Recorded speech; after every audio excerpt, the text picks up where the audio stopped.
الحمد لله رب العالمين والصلاة والسلام على نبينا محمد وعلى آله وصحبه أجمعين أما بعد. Alors on se retrouve pour cette dernière semaine de cours sur questions-réponses sur la foi et on en est arrivé à la question numéro 18. Et dans la question 18, le Cheikh Abdurrahman ibn Sa'di rahimahullah nous disait Ma huququl muslimin alayka. Alors là, je vous avoue que on va attaquer la semaine tout en douceur parce que ce sont des questions très très simples. Et voilà pourquoi je ne vais pas interroger à l'oral aujourd'hui en tout cas, ce soir. Mais libre à vous de répondre par écrit si vous le souhaitez. Donc la question 18, c'est quels sont les droits du musulman sur toi? Et ça, des cours, on en a donné. On en a donné plein des cours sur les droits du musulman envers toi. Et on avait même vu les droits du voisin envers toi, quand bien même il ne serait pas musulman. Donc de manière générale, il ne faut jamais oublier que les musulmans ne sont que des frères. Voilà pourquoi le Cheikh Abdurrahman ibn Sa'di nous dit en réponse Al-Jawab Qala Allah Ta'ala innamal mu'minuna ikhwa. Les croyants ne sont que des frères. Donc des frères en islam bien entendu, des frères en religion. Falwajibu an tattakhidhahum ikhwanan. Donc en vertu de cette parole d'Allah subhanahu wa ta'ala, il est donc obligatoire de prendre les musulmans, les croyants, pour frères, c'est-à-dire en Allah, dans la religion. Alors, à votre avis, qu'est-ce que ça implique de prendre les musulmans comme frères en religion? De prendre tous les croyants comme frères? Qu'est-ce qu'il doit en découler de cette croyance-là que un tel c'est mon frère, une telle c'est ma sœur? Bravo Altaïr, bravo Dhon Nourain, bravo Naïl. Le cheikh nous a dit Tuhibbu lahum ma tuhibbu li nafsik. Et ça on l'a vu dans la playlist Al-Arba'in Al-Nawawiyya. Il y a un hadith qui résume tout ceci. Tu aimes pour lui, ton frère en Allah ou ta sœur en Allah, ce que tu aimes pour toi-même. Tu détestes pour tes frères et tes sœurs en islam ce que tu détestes pour toi-même.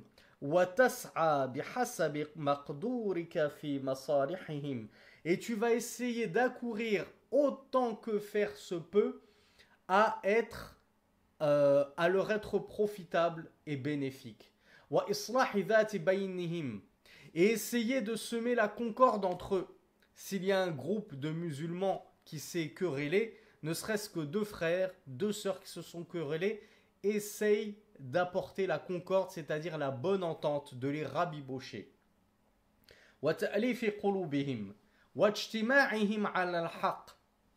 Et parmi les droits qu'a le musulman sur son frère, eh bien c'est qu'on essaye de lui éclaircir la vérité qui nous est apparue. Comme je vous l'ai dit, nous on est contents parce qu'on se prétend de Ahlus Sunnah wal Jama'a. On prétend être le groupe victorieux, on est très heureux de cela. On remercie infiniment Allah subhanahu wa ta'ala pour nous avoir guidés à ce droit chemin lorsqu'on voit que tant d'autres autour de nous n'ont toujours pas trouvé ce droit chemin pour pouvoir cheminer dessus. Mais il est de notre devoir d'éclaircir la vérité aux gens, de leur présenter la vérité et ne pas faire comme certains gens du livre, et vous verrez tout de suite à qui je fais allusion, qui pensent être sur la vérité et qui veulent ne la garder que pour eux. Non, non, on ne va pas partager notre message aux gens. Il faut qu'on le garde que pour nous. Il faut qu'on soit les seuls à être sur le droit chemin. Nous, on est les élus. On est les élus et il ne faut pas qu'on partage cette élection. Si on ne veut pas que d'autres soient élus en même temps que nous, subhanallah. Le musulman, lui, au contraire, son cœur, il est très ouvert aux autres, afin de les inviter à nous rejoindre sur cette vérité pour qu'on rentre tous au paradis.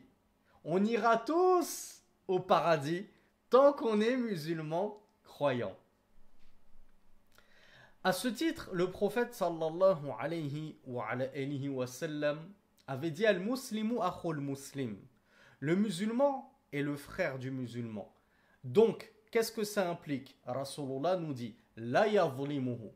Il ne lui cause aucune injustice. Wa la yakhdhuluhu. Il ne l'abandonne pas. Il ne l'abandonne pas, c'est-à-dire lorsqu'il se trouve dans la difficulté, dans le pétrin, tu lui viens en secours, tu ne le laisses pas tomber. Wala yakdhibuhu. Il ne lui ment pas. Wala yahqiruhu. Il ne le dédaigne pas, il ne le méprise pas. Ceux qui veulent la référence de ce hadith, vous le trouverez notamment dans le Sahih de Muslim, numéro 2564.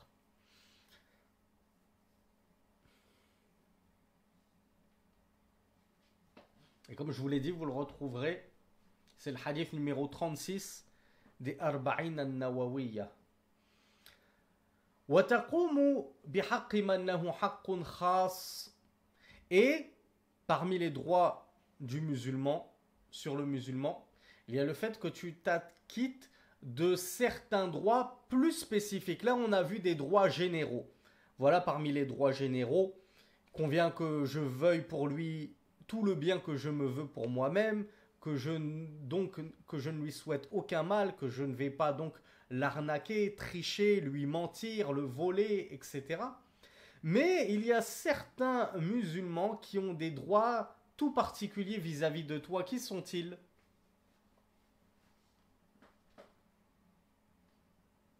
C'est-à-dire qu'ils ont les droits du musulman généraux que nous venons de voir, mais vont avoir en plus d'autres droits qui se rajoutent à cela. Voilà, bravo. La famille, les parents, les voisins. Donc le Cheikh Abdurrahman As-Sa'di nous dit qu'al walidain. Donc on se doit de respecter également les droits particuliers qu'ont les parents, al-aqarib, les proches, wal-jiran, les voisins. Les voisins, comme je le répète, j'aurais dû vous poser la question, qu'ils soient non musulmans ou pas, qu'ils soient musulmans ou non. Parce que même un voisin non musulman, il a le droit de voisinage sur toi. Wal ashab, tes compagnons également, ils ont un droit tout particulier sur toi.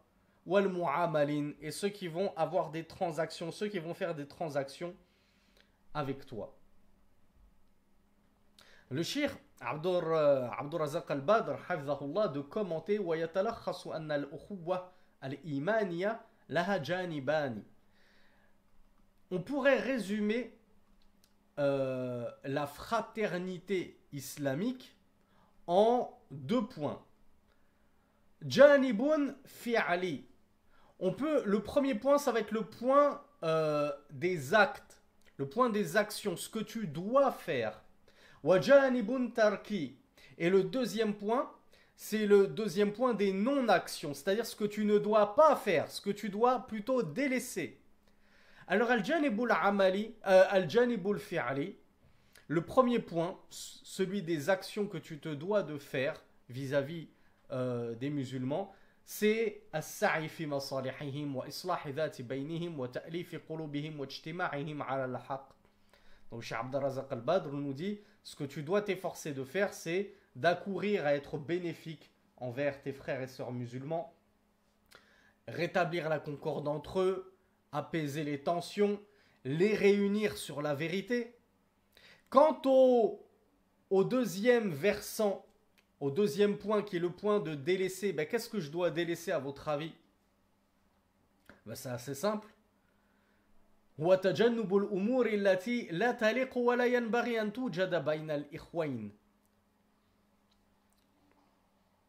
Voilà, c'est le Cheikh Abdurrazaq al-Badr, il a résumé ça en disant c'est le fait de délaisser toute chose qui n'est pas concevable et convenable entre 2 frères. Imaginez-vous 2 frères utérins. Est-ce qu'il est convenable que un frère vole son propre frère utérin? Vole l'enfant qui est sorti du même ventre que lui? Est-ce que c'est convenable? Non. Eh bien, raisonne de la même façon. Le musulman, c'est mon frère. Il n'est pas utérin, mais c'est mon frère en islam. Donc tout ce qui n'est pas convenable que je fasse envers mon frère utérin, il n'est pas convenable que je le fasse envers mon frère en Allah. Le Cheikh Abdurrazzaq al-Badr nous dit comme tout ce qui a été rapporté dans le hadith que le Cheikh a cité. Il ne lui ment pas, il ne le trahit pas, il ne lui tourne pas le dos, et ainsi de suite. Donc ça c'était pour la question 18, vous avez vu, elle était très facile. Question 19, elle est également facile, mais on commence à monter d'un cran. Mal wajib nahwa ashabin nabi. Alors là, j'aimerais voir quelques réponses par écrit. Qu'est-ce qu'il est obligatoire de fournir en termes de droit vis-à-vis des compagnons du prophète sallallahu alayhi wa sallam?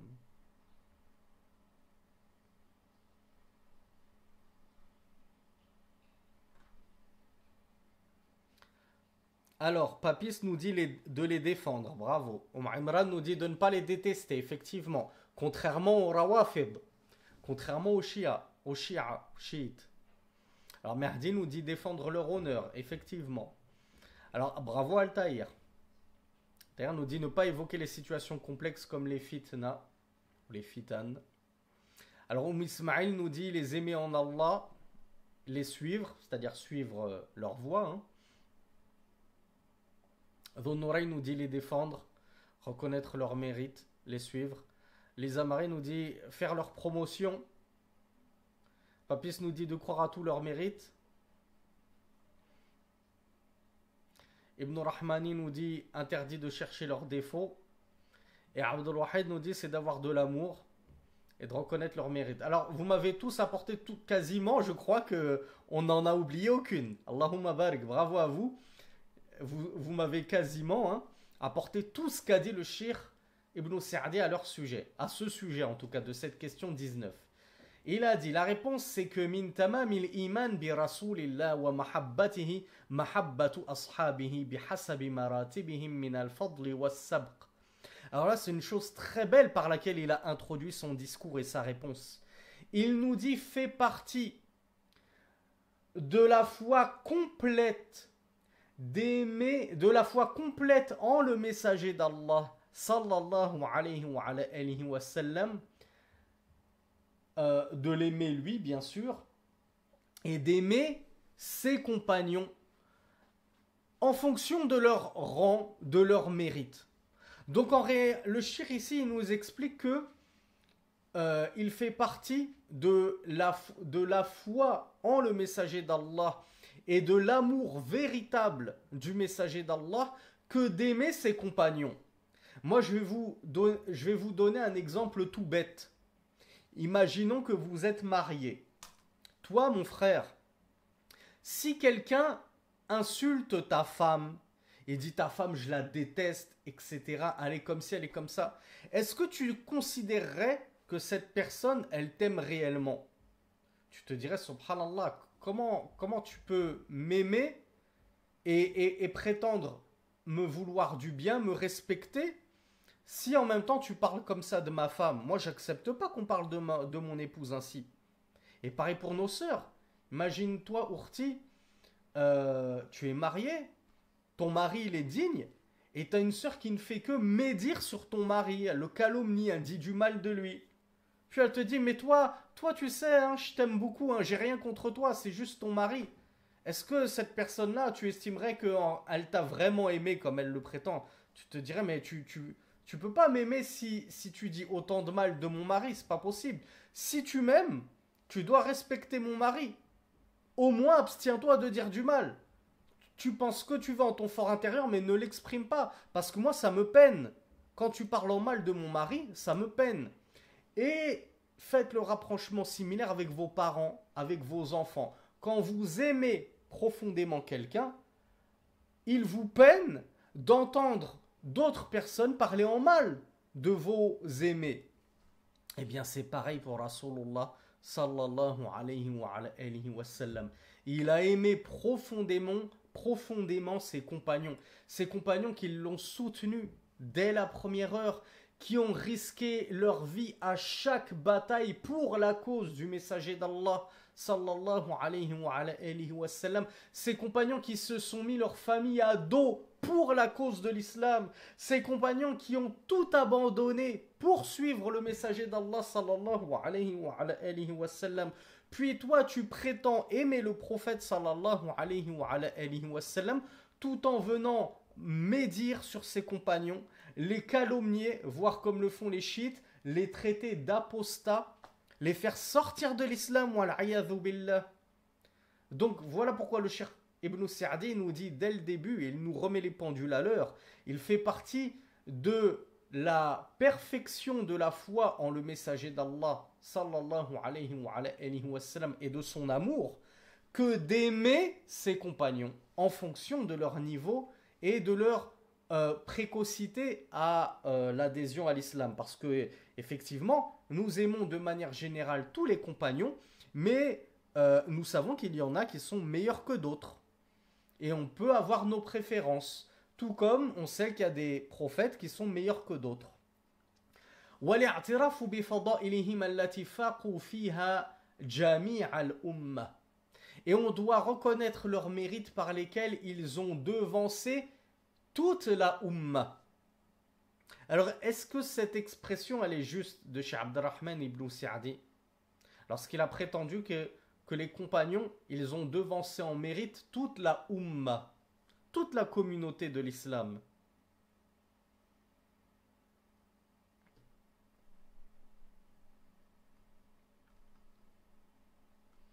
Alors non seulement cette expression elle est juste, ce que nous dit le cheikh elle est juste, mais Abdurrazaq al-Badr, il a dit on pourrait même aller plus loin. Il a dit bal faqa as-sahabatu rasulillahi sallallahu alayhi wa alihi wa sallam bi fadailihim jami' al-umam. Mais alors avant de répondre à cette question, qui est le meilleur homme à avoir jamais foulé cette terre de toute l'histoire de l'humanité? Alors effectivement, c'est le prophète Mohammed sallallahu alayhi wa sallam. Et après lui,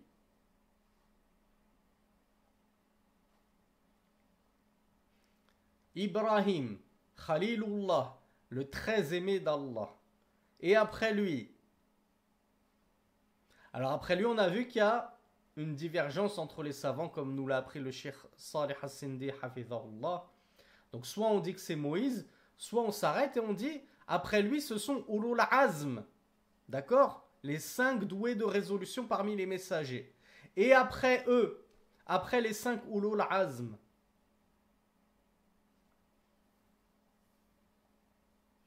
alors il y a Belkis qui me dit les compagnons du prophète. Non, il y a encore pas mal dans notre chaîne. Ben, les autres messagers. Après les 5 Ulul Azm, les meilleurs humains à avoir foulé le sol de cette planète, ben, c'est les messagers d'Allah. Et après eux, après les messagers, c'est qui? D'un point de vue historique, sur toute l'histoire de l'humanité. Après eux, bravo, ce sont les prophètes. Après les messagers viennent les prophètes, car on a dit tout messager est prophète, mais tout prophète n'est pas forcément messager. Et après qu'on ait fait le tour de tous les prophètes qui ont foulé cette terre, dans toute l'histoire de l'humanité depuis la création d'Adam, qui sont les meilleurs des humains? Alors Mahdi, il a eu la bonne réponse, Abdel Wahhab aussi, Abdel Wahid aussi, bravo. Les meilleurs, ce sont les compagnons du prophète Muhammad sallallahu alayhi wa sallam. Et à leur tête, Abu Bakr.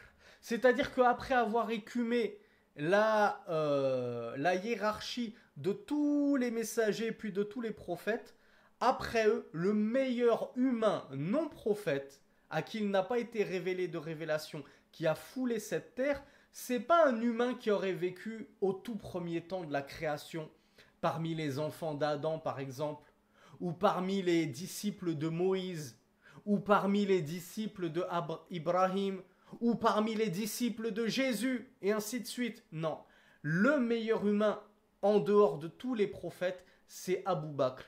puis à sa suite les compagnons du messager d'Allah sallallahu alayhi wa sallam. Voilà pourquoi le Cheikh Abdurrazaq al-Badr a dit plutôt, en reprenant un petit peu les propos de Cheikh Ibn Sa'di, plutôt les compagnons du messager d'Allah sallallahu alayhi wa sallam ont par leur mérite devancé l'intégralité des communautés, toutes les communautés, pas juste la communauté de l'islam. Ils ont devancé même les communautés des gens du livre et les communautés bien avant eux. Donc ils ont devancé tout le monde dans le bien en dehors des prophètes. À votre avis, quelle est la preuve de cela?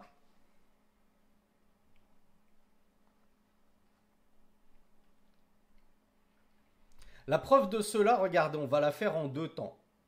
Premièrement, on a dit, les compagnons, ce sont les meilleurs de cette communauté, on est d'accord. Mais cette communauté, par rapport aux autres communautés, elle est à quel niveau? Ah oui, là, vous pouvez en être fiers. Nous sommes la meilleure communauté qu'Allah subhanahu wa ta'ala ait suscité aux gens. Subhanallah, nous sommes les derniers arrivés, nous les musulmans, et nous serons les premiers à rentrer au paradis. Allahu Akbar, quel honneur, quel insigne honneur, subhanallah. Ne soyez pas ingrats du bienfait immense qu'Allah subhanahu wa ta'ala vous a fait d'être musulman. C'est déjà le plus grand de tous les bienfaits. Vous êtes les derniers arrivés et malgré tout, vous êtes la meilleure des communautés et par conséquent la première à rentrer au paradis. Allah Azza wa Jal nous dit Kuntum khayra ummatin ukhrijat linnas. Vous êtes la meilleure communauté suscitée aux gens. Donc, puisque les compagnons sont la crème de cette communauté qui elle-même est la meilleure des communautés suscitées aux gens, donc on en comprend que les compagnons du messager d'Allah sallallahu alayhi wa sallam sont les meilleurs des gens à avoir jamais foulé la planète Terre après les prophètes.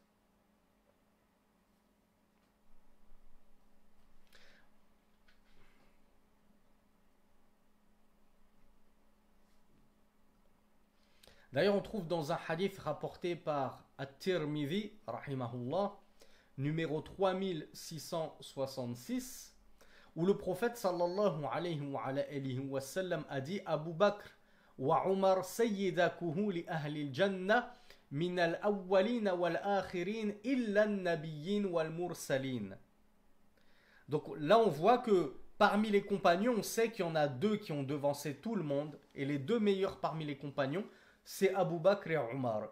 Le prophète sallallahu alayhi wa sallam a dit, je répète la source, At-Tirmidhi numéro 3666, Abu Bakr et Omar sont les maîtres des personnes âgées parmi les gens du paradis, d'entre les premiers et les derniers, c'est-à-dire d'entre les premières et les dernières générations, à l'exception des prophètes et des messagers. Donc on voit que les maîtres des gens au paradis, après les messagers et les prophètes, il y a Abu Bakr et il y a Omar. Allahu Akbar. Quel insigne honneur.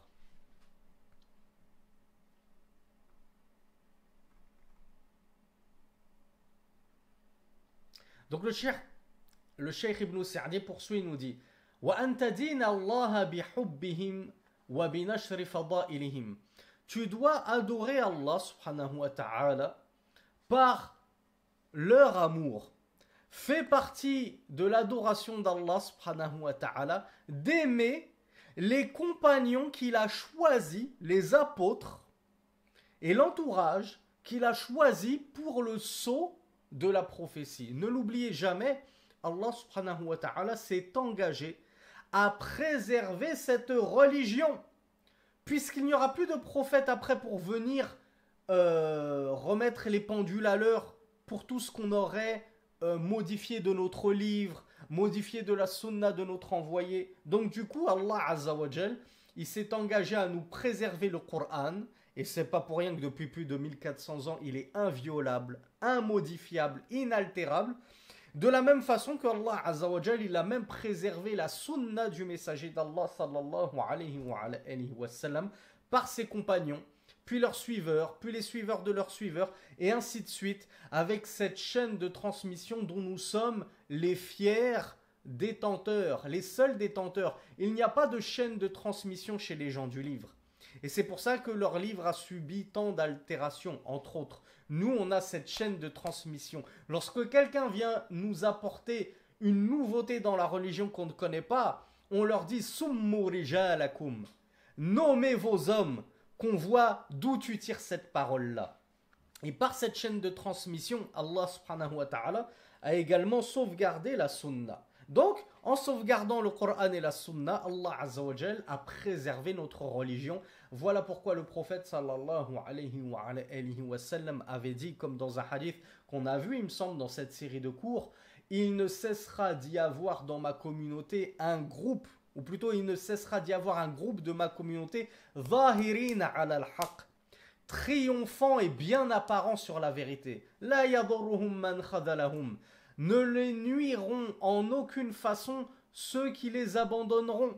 Il y aura toujours un groupe de Ahlus Sunna wal Jama'a qui s'accrocheront vaillamment au Coran et à la Sunna, et ceci perdurera jusqu'au retour de Isa bi'idhnillah. Donc fait partie de notre adoration d'Allah subhanahu wa ta'ala d'aimer ces gens qu'il a choisis pour entourer son prophète, puis d'être les transmetteurs de cette religion. Cette religion, vous savez que, comme toutes les religions d'ailleurs, elle est orale d'abord. C'est une transmission orale avant même d'être couchée sur papier. Donc il fallait forcément que l'entourage du prophète sallallahu alayhi wa sallam soit des gens intègres, dignes de confiance, qui nous ont transmis cette religion. On adore Allah également en propageant leurs mérites, en faisant savoir que tel est le mérite de Abu Bakr, tel est le mérite de Ali ibn Abi Talib, tel est le mérite de Aïcha, tel est le mérite de Muawiyah. On donne des cours, on transmet ces informations. وَتُمْسِكْ عَمَّا شَجَرَ بَيْنَهُمْ. Et on s'abstient de rentrer dans les détails concernant les différends qui a pu survenir à la mort du prophète sallallahu alayhi wa sallam entre les compagnons. وتعتقد أنهم أولى الأمة بكل خصلة حميدة. Et tu dois croire qu'ils sont les plus à même de la communauté à s'être accaparés toute noble caractéristique. وَأَسْبَقُهُمْ إِلَى كُلِّ خَيْرٍ. Ils étaient les plus prompts à accourir à tout le bien. وَأَبْعَدُهُمْ مِنْ كُلِّ شَرٍ. Ils étaient les plus prompts à s'éloigner du mal. وَأَنَّهُمْ جَمِيعَهُمْ عُدُولٌ مَرْضِيٌّ. Et qu'ils sont tous, sans exception, intègres. C'est-à-dire qu'il n'y a pas parmi les compagnons de menteurs qui auraient menti dans la religion en transmettant de fausses informations. Non, Allah subhanahu wa ta'ala, il les a choisis, il les a minutieusement choisis pour être les transmetteurs de la religion après le prophète sallallahu alayhi wa sallam. Alors, lorsque le shir, rahimahullah, il nous a dit, ils étaient les plus prompts à accourir à toute noble action, comportement, etc. et les plus à même à s'éloigner de tout mal. Ça vous fait penser à quoi à votre avis? Si je vous parle d'innovation, de bid'a,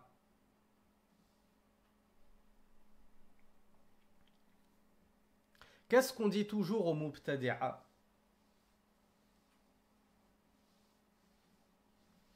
لو كان خيرا لسبقونا إليه. Si votre innovation c'était un bien, les pieux prédécesseurs et à leur tête les compagnons nous auraient précédés sur cet acte-là que vous voulez qu'on fasse en prétendant que cet acte il nous rapproche d'Allah. Puisqu'il n'y avait pas d'hommes et de femmes plus promptes à accourir à tout acte les rapprochant d'Allah subhanahu wa ta'ala en degré que les compagnons et les compagnonnes du messager d'Allah sallallahu alayhi wa sallam. Donc lorsque un innovateur veut venir nous ramener une innovation, on lui dit attends, on regarde. Est-ce que le prophète sallallahu alayhi wa sallam l'a mise en pratique? Non. Bon, admettons, on va quand même regarder chez les compagnons. Est-ce que les compagnons, eux, la connaissaient ton innovation et l'ont mis en pratique? Non. Alors on se dit, on n'a même pas besoin d'aller regarder la génération qui suit. On sait que si c'était une bonne chose à mettre en pratique dans notre religion, le prophète sallallahu alayhi wa sallam l'aurait enseigné à ses compagnons et ils auraient été les plus prompts à accourir à pratiquer cette chose-là qui les rapprocherait d'Allah subhanahu wa ta'ala. Donc s'ils ne l'ont pas fait, c'est qu'il n'y a pas de bien là-dedans. Par exemple, le Maoulid, le soi-disant anniversaire du prophète sallallahu alayhi wa sallam, alors qu'il n'y a aucune unanimité sur la date exacte de sa naissance. Et très vraisemblablement que le 12 Rabi' al-Awwal est plutôt la date de sa mort. Il y a plus de savants qui disent qu'il est mort un 12 Rabi' al-Awwal que de savants qui disent qu'il est né un 12 Rabi' al-Awwal. Eh bien, regardons. Est-ce que le prophète sallallahu alayhi wa sallam a parlé de cette pratique, a enjoint ses compagnons à fêter sa naissance par des chants, par la déclamation de poésie, par des repas, la confection de gâteaux, le fait de se réunir dans les mosquées après l'Aïcha, etc., etc. Non. Est-ce que les compagnons l'ont fait après lui? Non. Si c'était un bien, ils auraient été les plus prompts à nous devancer dans ce bien-là. Et ça ne leur aurait pas échappé de fêter le Maoulid. Et si ils ne l'ont pas fait, c'est qu'il n'y a aucun bien là-dedans.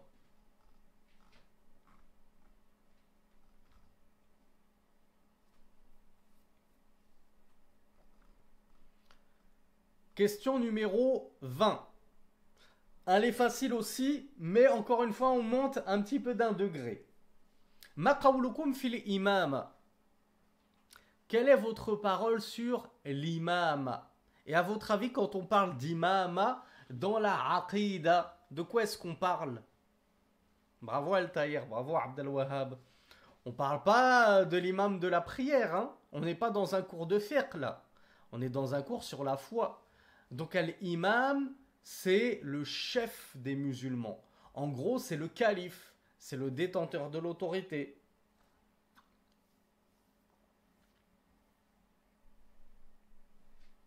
Donc quelle est votre parole par rapport à ça, par rapport à l'imama dans notre religion? Qu'est-ce qu'il a comme statut? Le statut de détenteur de l'autorité, de chef, de calife. Alors bravo. Le Cheikh Abdel Razak, le Cheikh Ibn Sa'di rahimahullah, il nous dit, alors regardez comme on est en plein dans la aqida. Il nous dit na'taqid, on croit, na'taqidu anna nasb al-imam fardu kifaya. C'est exactement ce que m'avait dit Abdel Wahid. Il nous dit, nous croyons que mettre en place un détenteur de l'autorité, un imam suprême, un calife, qui dirige le monde musulman, c'est une obligation collective. C'est quoi une obligation collective? Abdel Wahid, c'est quoi? Puisque c'est toi qui nous as apporté la bonne réponse. Ça signifie quoi?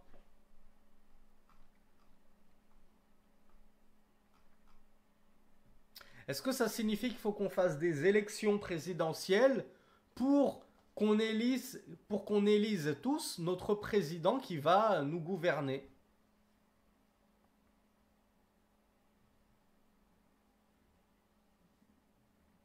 Vous voyez pas où je veux en venir? Fardu kifaya, obligation collective, ça veut dire c'est une partie de la communauté qui doit mettre en place cela. C'est pas toute la communauté. Le Cheikh Ibn Sa'di n'a pas dit fardu ayn, c'est une obligation qui incombe à tout un chacun. Non, il a dit cette obligation de mettre en place un détenteur de l'autorité qui va nous gouverner, qui va nous diriger. Cela est une obligation qui n'incombe qu'à une partie de la communauté. Qui est cette partie de la communauté qui est responsable de cela? Alors c'est ce qu'on appelle Ahlul Halli wal Aqd. C'est-à-dire ce sont les grands dignitaires de notre communauté, les grands puissants de notre communauté et en l'occurrence les savants. Donc c'est une concertation entre l'élite de notre communauté. Voilà pourquoi dans une vidéo que vous pourrez regarder, hein, elle commence à prendre de l'âge, mais c'est comme le Selecto, ça, plus ça prend de l'âge et mieux ça vieillit. Et d'ailleurs c'est une vidéo que j'ai mis en page d'accueil sur ma chaîne YouTube. C'est l'heure n'est pas au vote mais à la hijra. Et qu'est-ce qu'on avait dit en introduction de cette vidéo pour ceux qui l'ont vu? On avait d'abord expliqué que le vote de toute la population est un concept anté-islamique qui n'a rien d'islamique. En islam, on ne donne pas le droit de vote à tout le monde.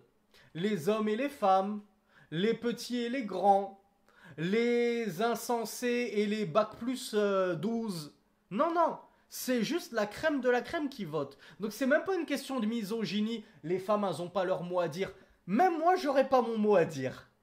Même moi je fais pas partie de cette élite de la société qu'on consulterait pour dire, bon Samy, qui est-ce que tu penses qu'on devrait élire comme notre gouverneur? Non, comme je vous l'ai dit, on va prendre les grands savants de notre communauté, on prend les grands dirigeants qui ont un grand poids dans la communauté, qui connaissent les affaires liées à la direction des pays, des États, toutes ces choses-là.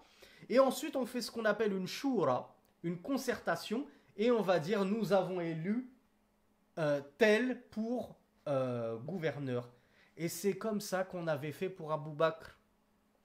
Hein, les chiites qui prétendent qu'on a volé le califat à Ali, etc. Ça a été une unanimité des compagnons, ils ont tous voulu que ce soit Abou Bakr qui les gouverne à la mort du prophète sallallahu alayhi wa sallam. Donc, nous croyons, nous dit le cheikh Ibn Sa'di rahimahullah, qu'il est obligatoire d'avoir un détenteur de l'autorité. C'est-à-dire que on ne peut pas rester en tant que communauté sans dirigeant qui nous dirige. On n'est pas fait pour être comme ça, tels des moutons sans berger. Sinon, c'est le chaos.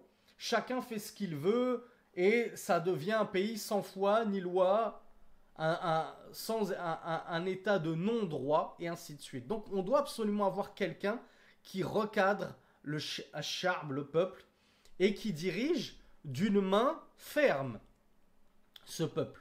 فإن الأمة لا تستغني عن إمام يقيم لها دينها ودنياها. La communauté ne peut se passer d'un imam, donc c'est-à-dire d'un chef. Je vous rappelle que l'imam en langue arabe de base ça veut dire un chef. Donc la communauté ne peut se passer d'un imam, un chef qui va mettre en place les affaires de sa religion, les affaires de sa dunya. Voilà, dans notre religion, je vous rappelle, on met en place la charia. Attention, hein, ça se passe pas comme ça dans mon royaume, dans mon califat. C'est pas il y a des vols, il y a des meurtres, il y a de la fornication, et puis c'est une petite garde à vue de 48 heures. Non, non, nous on applique la charia. وَيَدْفَعُ عَنْهَا عَادِيَةَ الْمُعْتَدِينَ. Cet imam-là qui va repousser les attaques de tous ceux qui veulent nuire à notre umma, à notre communauté, notamment en mettant en place une armée qui va défendre les limites du califat, du roi, des terres d'islam. وَإِقَامَةِ الْحُدُودِ عَلَى الْجُنَاتِ. Donc mettre en application les lois pénales qu'on trouve dans Ash-Sharia, notre législation islamique. وَلَا تَتِمُّ إِمَامَتُهُ إِلَّا بِطَاعَتِهِ فِي الْمَعْرُوفِ فِي غَيْرِ مَعْصِيَةٍ. Mais tout ceci ne pourrait être viable et ne pourrait se concrétiser correctement, c'est-à-dire avoir un imam qui a de la prestance, qui a de l'autorité, qui met en place la charia, qui met en place tout ce que vous aimeriez qu'il se passe dans les terres d'islam, sans écoute et obéissance vis-à-vis de cet imam. Mais si chacun n'en fait qu'à sa tête, ah ouais, mais moi cet imam, il a fait ceci, il a fait cela, donc j'écoute plus. Non, mais moi, lui c'est un fasir, c'est un gros pervers. Je l'ai déjà vu, j'ai déjà vu sa femme en boîte de nuit, j'ai vu ses enfants faire ceci, cela. C'est pas un bon imam. L'imam Ibn Sa'di nous dit, cet imama et cet imam ne pourra être viable que s'il y a une écoute. Mais dans quoi l'écoute? Fil ma'rouf, bien entendu, dans le convenable. Dès que notre imam nous ordonne quelque chose, qui met en place des directives, lorsque cela relève du convenable, on se doit de lui écouter. Et ça fait partie de notre dogme. C'est pas du fiqh, c'est carrément de la aqida. Ça fait partie de notre credo. Nous sommes tenus d'écouter et d'obéir à nos dirigeants, musulmans bien entendu, lorsqu'ils nous ordonnent du convenable. Donc le shir nous a dit mais bien sûr, si notre dirigeant nous ordonne une transgression, une désobéissance vis-à-vis d'Allah subhanahu wa ta'ala, imaginez que le dirigeant, il m'ordonne de me raser. Il ordonne à nos femmes d'enlever le voile. Il faut qu'on se modernise. Je veux plus voir de voile dans mon pays, etc. Comme l'avait fait Atatürk et d'autres imams de l'égarement et du satanisme. On n'a plus à obéir. Au contraire, on se doit lui désobéir pour obéir à notre Créateur. Nous croyons également que le djihad, la lutte dans le sentier d'Allah, elle est toujours d'application, j'ai oublié le terme, elle est toujours, comment on dit? En vigueur, merci Merdi, c'est le terme que j'ai cherché. C'est toujours en vigueur avec un imam pervers ou bienfaisant. À partir du moment où c'est notre imam, notre chef, notre gouverneur, et qu'il appelle au djihad contre les infidèles, même si cet imam-là, on le déteste, parce qu'il est pervers, il boit du vin, il fait ceci, il fait cela, à partir du moment où il reste musulman, on suit notre imam, comme on l'a dit, fil ma'rouf, dans le convenable. Et le djihad, ça fait partie des choses convenables. Ça fait même partie des ordonnances de la religion. Et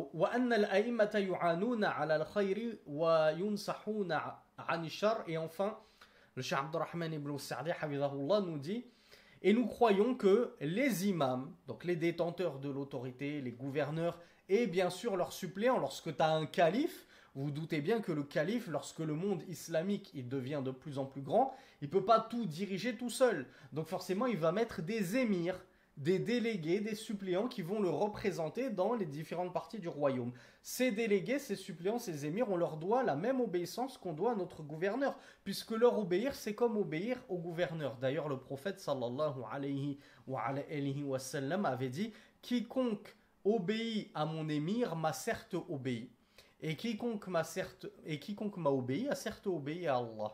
Et quiconque désobéit à mon émir, c'est-à-dire celui que j'ai mis en place pour diriger telle province en mon absence, il est comme celui qui m'a désobéi, et quiconque me désobéit est comme celui qui a désobéi à Allah. » Donc vous voyez que l'obéissance à nos gouverneurs, ce n'est ni plus ni moins que d'obéir à Allah subhanahu wa ta'ala. Voilà pourquoi le cheikh conclut en nous disant, et les imams, on les aide dans le bien. On invoque pour eux qu'Allah les réforme, qu'Allah leur inspire la droiture, qu'Allah fasse sortir de leur lombe et de leur progéniture des futurs détenteurs de l'autorité qui aimeront Al-Qur'an wa Sunnah et qui aimeront juger avec les lois d'Allah et qui aimeront appliquer l'islam authentique dans leur pays. On n'est pas en train de souhaiter la destruction de notre communauté, au contraire, quiconque invoque en bien pour son gouverneur musulman, cela est bien plus profitable que d'invoquer en mal contre lui.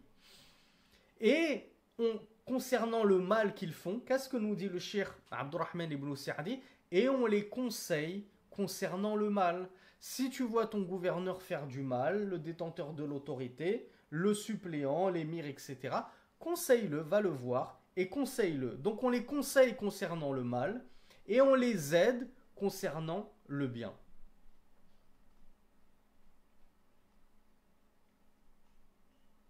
Et le Cheikh Abdelrazak al-Badr de commenter en nous disant que certains savants ont dit ذكر أهل العلم, alors je vous lis directement en français, des gens de science ont évoqué que par rapport aux affaires de ce chapitre, elles sont toutes liées les unes entre elles. فصلاح شؤون المسلمين وانتظام حاجاتهم الدينية والدنيوية لا يكون إلا بجماعة.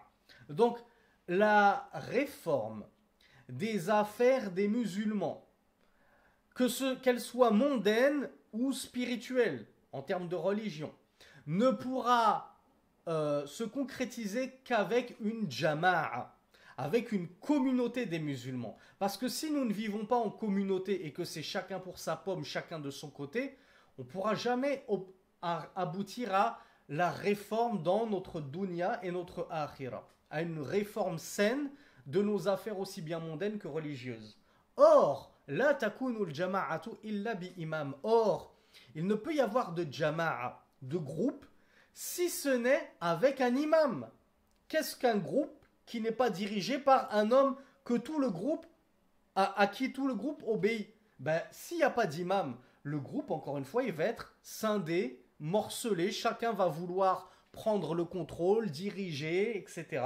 Donc il ne peut y avoir de jama'a sans imam. Wala imam illa bisam'in wa ta'atin fi ghayri ma'siyatillah. Mais il ne peut y avoir d'imam sans écoute et obéissance dans le convenable et non dans la transgression à Allah subhanahu wa ta'ala. Donc vous voyez que si on veut aboutir au point initial qui est la réforme de tous les musulmans, aussi bien sur le plan mondain que religieux, on se doit de concrétiser toutes les étapes jusqu'à l'étape finale qui est le fait d'écouter et d'obéir à nos détenteurs de l'autorité, quand bien même ce seraient des pervers, qu'on ne les aime pas à partir du moment où ils sont musulmans. هذا والله أعلم وصلى اللهم على نبينا محمد سبحانك اللهم وبحمدك أشهد أن لا إله إلا أنت أستغفرك وأتوب إليك. Et je vous donne rendez-vous à demain pour la question numéro 21 qui concernera As-Siratul Mustaqim, et vous verrez que c'est une question très judicieuse et très intéressante. Je n'en dis pas plus, je vous laisse en suspense jusqu'à demain soir. Barakallahu fikum wa akhiru da'wana anil hamdulillahi rabbil alamin.